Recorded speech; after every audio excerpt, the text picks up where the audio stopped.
Even when we are underpinned by the struggles of this life, good health is always a ticket to the possibility of good life in the future. But it's when our health starts to crack that our hope for a better future recedes, and what seemed to be a happy face can quickly turn into an Oscar-winning miserable face. Nyiramajambere Marie REHEMA has always been a poor woman whose means to survive depended on her ability to find a good job and get some money to survive on that day. The solo woman had no one to cry for, but her hope to get by has never ceased, as she planned to keep working hard until she would make it big in life. But everything changed one morning when she woke up feeling some pain in her belly, which she shrugged off until that afternoon when she was no longer able to tolerate it.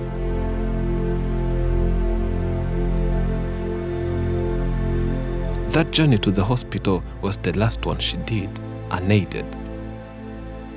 And the last one of her dreams have been alive before she buried them for good.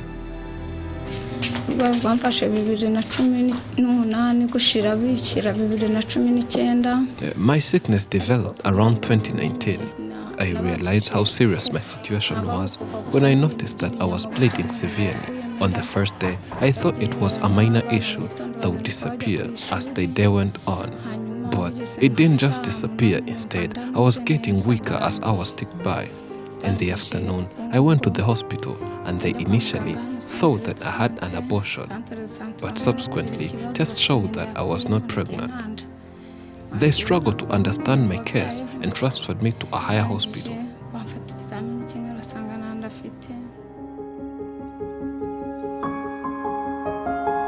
As minutes ticked by, REHEMA's health was deteriorating considerably, and by the time she reached the hospital she was transferred to, she was no longer able to stand on her own.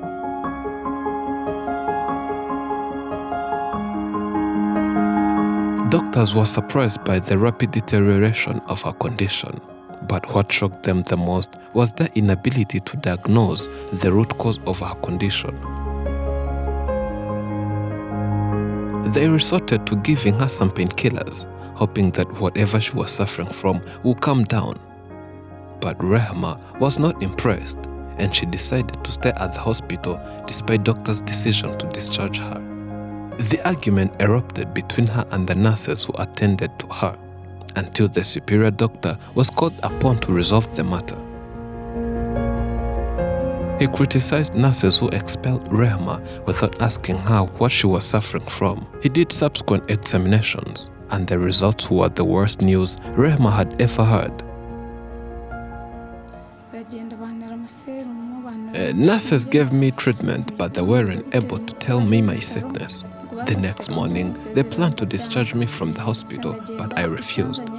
And that's when they informed the superior doctor of the hospital to come and deal with me. By then, my whole body had become yellow. From my eyes and nails, even my urine was yellow. The doctor looked at me in horror. He asked me how I became sick and how I felt, and later decided to take me to his office for further exams. Afterwards, he concluded that I have cervical cancer, which was in its early stages. More than 311,000 women are killed by cervical cancer annually, and about 85% of those deaths occur in low and middle-income countries where REHEMA is located. Lucky for her, her cancer was still in early stages, and it was still possible to cure through operations. This is the last thing REHEMA wanted to hear, given that it would require her to find a lot of money to afford such advanced treatments, and unfortunately, she didn't have any money by then. That hospital also transferred me to an advanced hospital that can treat my condition. I became so worried because of my financial limitations and responsibilities I had to raise children. They later operated me and started the recovery process, which had to be accompanied by taking regular medicine. But later on, my belly started to get bigger as if I was pregnant. Rumors had it that someone had impregnated me. Others said that they had given me witchcraft. I returned back to the hospital and spent days in the hospital. Later on, doctors brought back the examinations and informed me that I had cirrhosis. They told me that it was treatable, but I had to get medicine which I can consume for 7 years.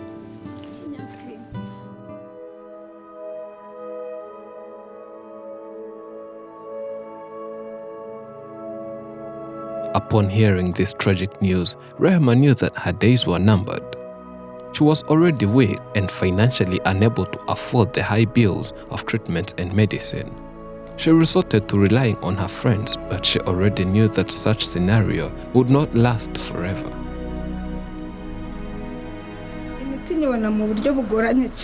I struggle very much to get the medicine. They are very expensive and I only rely on my friends and other people to get them. It's extremely tough because of the lack of money. I beg people and they help me with money, but I know that at some point I have to be ready to buy the medicine by myself, as people I beg have their own expenses as well. Sometimes I don't have money to buy medicine and I may spend a few days without consuming any. In that case, I can't even walk 5 meters by myself, and my neighbors are the one who intervene to take care of me.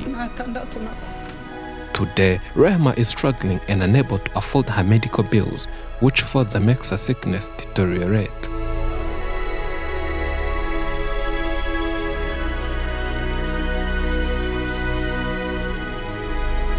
REHEMA is now living a very bad life and she's asking for well wishes to help her cope with her unbearable situation. Ikibazo cyo kugura imiti cyo kimera stress nuko wenda nabasha kubona ubwishyu bwo kwishyura ko abana bahari umuntu wabishingiye ubarihirira. Amezi abaye 6 utishyura uyishyura ngahinze ku kwezi. Nishyura byose 40 none umuriro nako mbere nabanje kujya mba njyenyine nashakaga ahantu hari amazi kujya nkaraba urumva nkaraba buri munota kugira ngo ntagira umuntu agirana nawe kumva ndanamunukire.